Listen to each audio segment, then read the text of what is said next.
안녕하세요, 주마카세입니다. 썸네일처럼 공매도가 1년 4개월 만에 전면 재개됩니다. 공매도 재개 관련해서 이런저런 말들이 많은 상황인데, 오늘 이 시간에는 공매도가 무엇인지 알아보고 공매도 재개에 대한 개인적인 관점도 말씀드리는 시간 가져보도록 하겠습니다. 공매도를 이해하려면 먼저 매도의 개념부터 살펴봐야 합니다. 매도는 주식을 판다는 뜻입니다. 그런데 앞에 붙은 이 공은 한자로 빌공짜입니다. 즉, 없는 것을 판다는 뜻인데요.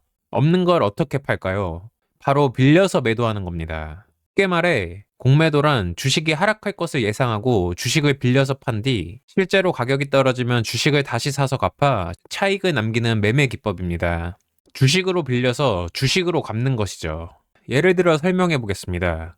종목 A라는 주가가 현재 5만 원입니다. 그런데 이 주식이 만 원까지 떨어질 것 같다고 예상하고 다른 사람에게서 주식을 빌려서 현재 주가인 5만 원에 팔아버립니다. 그 후에 예상대로 주식이 만 원까지 떨어졌습니다. 그러면 저는 만 원에 다시 주식을 사서 처음 빌려준 사람에게 돌려줍니다. 결과적으로 제 손에는 4만 원이라는 차입금이 남게 되는 것이죠. 이렇게 남의 주식을 빌려서 팔고 가격이 하락하면 싸게 사서 갚아 이익을 보는 것이 공매도라고 설명드릴 수 있습니다. 하지만 국내 증시에서 외국계 증권사들의 불법 무차익 공매도 문제로 논란도 많았습니다. 불법 무차익 공매도란 아예 주식을 빌리지도 않고 파는 불법 행위인데요. 시장에서 이런 행위가 종종 적발되었고 주가를 인위적으로 끌어내리는 역할을 하게 됐습니다. 또한 공매도로 인해 일부 세력이 허위 정보를 유포해 주가를 인위적으로 떨어뜨리는 경우도 있었죠. 공매도는 주가 하락을 통해 수익을 얻는 구조이기 때문에 일부 투자자들이 악의적으로 시장을 조작할 가능성이 있다는 것이 문제시되어 왔습니다. 한국거래소에서는 불법 무차익 공매도 차단 시스템 개발과 감시 체계를 강화했다고 하는데 100% 다 차단할 순 없다고 생각하지만 이런 문제들이 개선되었길 지켜봐야 할 부분이 되겠습니다. 불법 무차익 공매도 등 제도적 허점을 드러내는 일들이 잘못된 것이지 이 공매도 제도가 무조건 나쁜 것만은 아닙니다. 공매도는 시장 과열을 막는 역할도 합니다. 예를 들어 어떤 종목이 실제 가치보다 과대평가되어 있다면 공매도를 통해 가격 거품을 줄일 수 있습니다. 즉 시장에서 위험 경고판 역할을 할 수도 있는 것이죠. 실제로 전 세계 주식시장에서는 공매도를 허용하고 있습니다. 공매도가 없는 시장은 정상적인 시장으로 보기 어렵다는 평가도 있죠.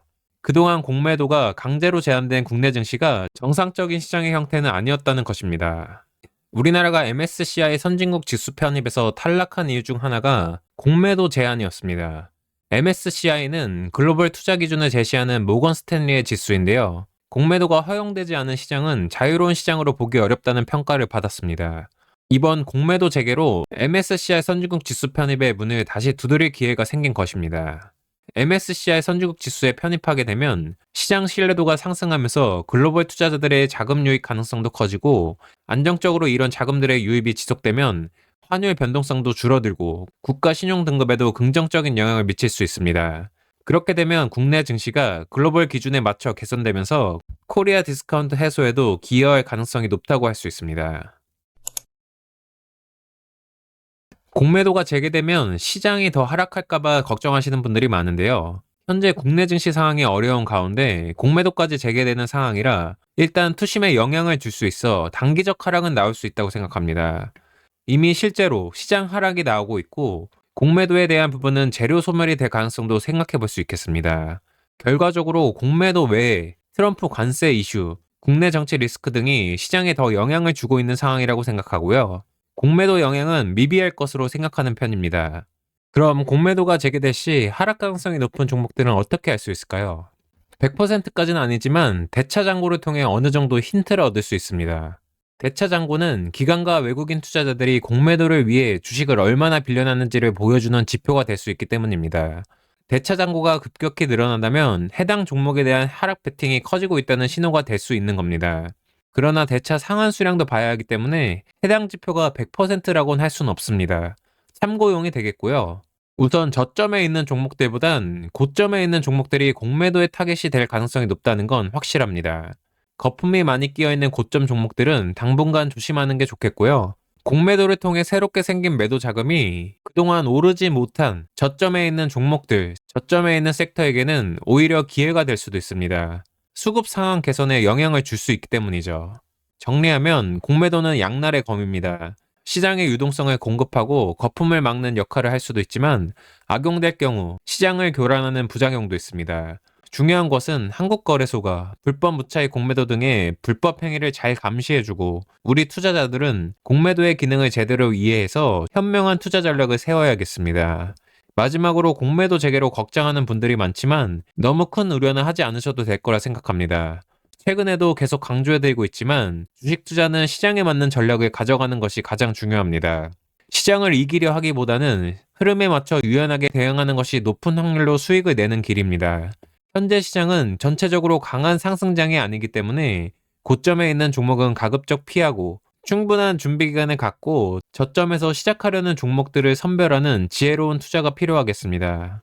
이제 내일이면 3월 시장도 막을 내립니다. 감사보고서 시즌도 끝나게 되고요. 3월은 감사보고서 시즌 영향으로 좋지 않은 경우가 많다고 미리 말씀드렸었는데 이번에도 하락세가 나왔네요. 이제 이번 주 화요일부터 2분기 시장이 시작됩니다. 바로 4월 2일 트럼프 대통령의 전 세계 국가들을 대상으로 한 상호 관세 발표가 있습니다. 어떻게 결과가 나오든 불확실성만 소멸하게 되면 그동안 시장이 많이 하락했기 때문에 반등 움직임을 보여줄 여지가 있다고 생각하고 그럼 남은 건 국내 정치 리스크 정도일 텐데 근시일 내에 현재 결정이 나면 다시 주식시장은 어느 정도 안정세를 보여줄 수 있을 것으로 기대합니다. 시장에 대해 너무 걱정하지 마시고 시장은 언제나 하락이 있으면 상승이 있고 상승이 있으면 하락이 있습니다. 그 안에서 기회를 만들어 가면 되겠고요. 그럼 오늘 영상은 여기서 마치겠으며 마지막으로 현재 영상을 보고 계시다면 유튜브 영상으로 모든 걸 전달드리기엔 한계가 있기 때문에 웬만하면 공부방에 들어오시고요. 4월 공부방도 새롭게 시작되는데 많이들 신청해 주시길 바랍니다. 앞으로도 다양한 종목 분석, 주식 분석을 제공해드릴 예정이니 구독과 좋아요 꼭 해주시고 댓글로도 다양한 의견 남겨주시길 바랍니다. 좋아요와 댓글은 영상 제작에 큰 힘이 됩니다. 많은 관심 부탁드리며 오늘도 시청 감사드리고 제 영상이 구독자분들의 주식 투자에 조금이라도 도움이 되었길 바랍니다. 감사합니다.